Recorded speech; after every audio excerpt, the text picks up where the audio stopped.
Hello दोस्तों, मैं हूं राकेश कुमार। आपके अपने YouTube channel union teaching centre में आपका स्वागत है।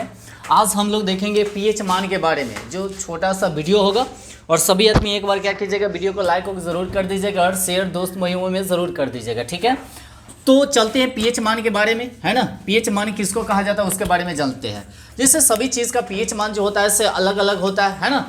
और पीएच मान की अगर खोज की अगर बात किया जाए तो सबसे पहले सोरेनसन ने किए थे। और कब किया था? 1909 में किया था। तो याद रखेंगे, जब पीएच मान का खोज किसने किया? सोरेनसन ने किया। और इसका खोज कब किया गया था? तो 1909 में किया गया था। उसके बाद अगर पीएच मान के सूत्र की अगर बात किया जाए तो इसका जो होगा पीएच बराबर जो होगा आपका लॉग और 1/h प्लस 1 कितना हो जाएगा? h प्लस हो जाएगा आपका। इस बात को ध्यान रखेंगे। उसके बाद अंक की अगर बात किया जाए तो पीएच स्केल में टोटल डिजिट जो रहता है 0 से लेकर 14 तक ला, 0 से लेकर कितना? 14 तक। उसमें अगर देखा जाए टोटल अंक की अगर बात किया जाए तो टोटल डिजिट जो होती है वह 15 होगी, ठीक है ना। अब आगे आते हैं। जैसे अगर पीएच मान की अगर बात किया जाए 7, ये तो जानते ही होंगे। 7 जो रहता है वह उदासीन होता है, 7 से कम रहता है वह अम्लीय रहता है, और 7 से ज़्यादा जो रहता है वह क्षारीय होगा। और एक और बात ध्यान में रखेंगे, से कहेगा अम्लीय जो होता है उसका पीएच मान कितना होता है? तो 7 से कम। तो यानी कि 0, 1, 2, 3, 4, 5 है ना, 6, ये जितना भी आएगा ये पीएच मान यह 7 से कम ही है। इसका मतलब ऐसे यह अम्लीय होगा। क्या होगा? अम्लीय। अगर उदासीन की अगर बात किया जाए तो 7 होगा, है ना। उदासीन विलयन का पीएच मान कितना होता है? 7। जो जल अगर आपका क्या है? उदासीन है। क्या है? उदासीन है। नींबू उम्बो जितना भी खट्टा चीज है ना सब आपका क्या हो जाएगा? अम्लीय। क्या हो जाता है? अम्लीय। आपसे पूछेगा सर अम्लीय किसको कहा जाता है? जो स्वाद में क्या रहता है? खट्टा।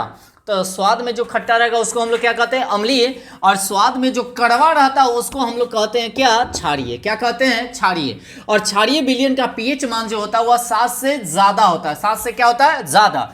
और उदासीन जो होता है उसका पीएच मान कितना होगा आपका? 7। कुछ पीएच मान लिए हैं उदाहरण में, उसको आप लोग अच्छे से याद कर लीजिएगा। आपको एग्जाम में यहीं से पूछेगा, कहेगा समास रस में पीएच मान कितना होता है? तो 1.0। 1 पॉइंट कितना? 0।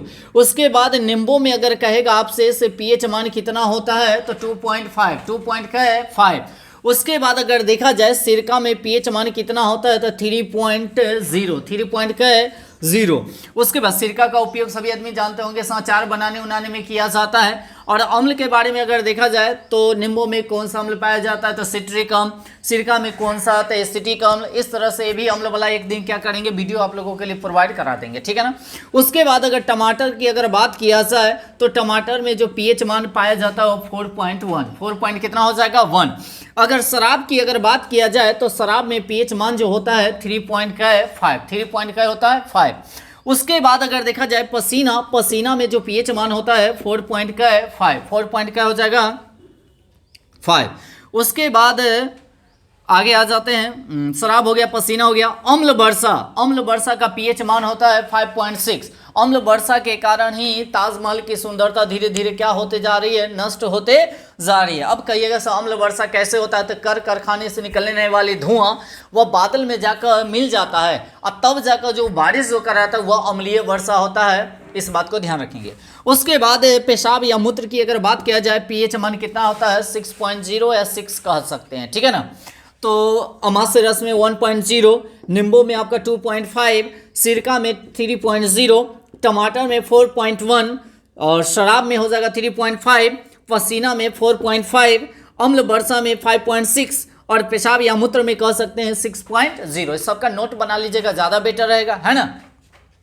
उसके बाद दूध में अगर देखा जाए दूध का पीएच मान जो होता है 6.4 या 6.5 भी कभी कभी दे देता है। तो कंफ्यूज नहीं होना, जो ऑप्शन में रहेगा उसके अकॉर्डिंग आप लोग करिएगा, ठीक है ना। उसके बाद लेड का पीएच मान जो होता है 6.8 होता है। 6 पॉइंट कितना हो जाएगा? 8। लेड का पीएच मान। अब आते हैं शुद्ध जल का पीएच मान जो होता है कितना होता है? 7। क्या होता है? 7, याद रखेंगे। उसके बाद आंसू का पीएच मान जो होता है 7.3। 7.3 और रक्त का पीएच मान जो होता है 7.4। 7.4। उसके बाद आते हैं पीत। पीत का पीएच मान होता है 7.7। 7 पॉइंट का हो जाएगा 7, ये आपका पीत का पीएच मान हो जाएगा। उसके बाद समुद्र जल की अगर बात किया जाए तो समुद्र जल का पीएच मान जो होता है 8.4। 8 पॉइंट का है 4। और चूना जल का पीएच मान हो जाता है कितना, 10.1। 10 पॉइंट का है 1। इस बात को ध्यान रखेंगे और सभी आदमी इसका क्या कर लीजिएगा, नोट बना लीजिएगा, ज़्यादा बेटर रहेगा।